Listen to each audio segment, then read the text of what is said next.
السلام علیکم ورحمۃ اللہ وبرکاتہ۔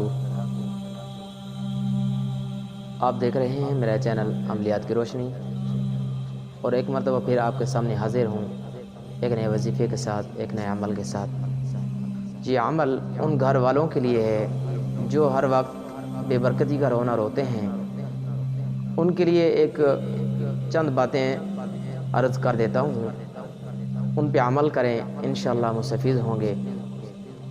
سب سے پہلی بات یہ ہے کہ گھر کے جتنے بھی افراد ہیں ان کو نماز کی پابندی کروائیں، اور دوسری بات یہ ہے کہ جب نماز کی پابندی ہو جائے تو کوئی بھی کام کریں، دنیا کا، گھر کا کوئی بھی کام ہو تو آپ نے بسم اللہ پڑھنی ہے۔ آٹا گوندنا ہے عورتوں نے تو بھی بسم اللہ سے شروع کریں، روٹی پکانی ہے تو بھی بسم اللہ سے شروع کریں، کوئی بھی کام کرنا ہے تو بھی بسم اللہ سے شروع کریں گے۔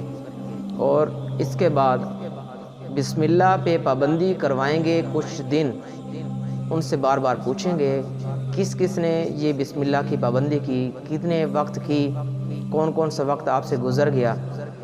ان کو پابندی کروائیں گے دو چیزوں پہ، پہلے نماز کے اوپر اور اس کے بعد بسم اللہ کے اوپر۔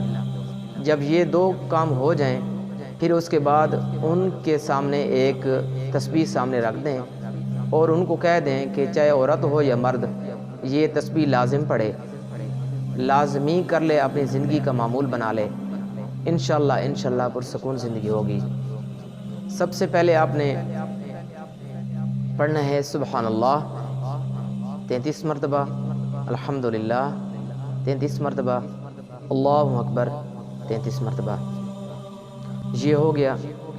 اور صبح جب اٹھیں گے تو اٹھنے کے بعد نماز پڑھ کے فوراً سورۃ یاسین پڑھیں گے۔ سورۃ یاسین بھی معمول بنا لیں گھر والے۔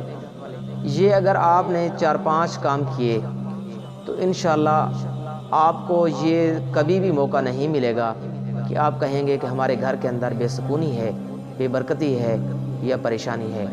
یہ مختصر ہیں کلمات، یہ مختصر عمل ہیں، انشاءاللہ مستفید ہوں گے۔ ہر بندے کو سکون کی طلب تو ہوتی ہے، مگر سکون کی طرف جو کام جاتے ہیں، سکون جہاں سے ملتا ہے وہ کام اگر نہ کریں تو یہ ہماری آمکائی ہے۔ اس پہ عمل کریں گے تو انشاءاللہ پرسکون زندگی ہوگی۔ زندگی باقی تو ملاقات باقی۔ بس۔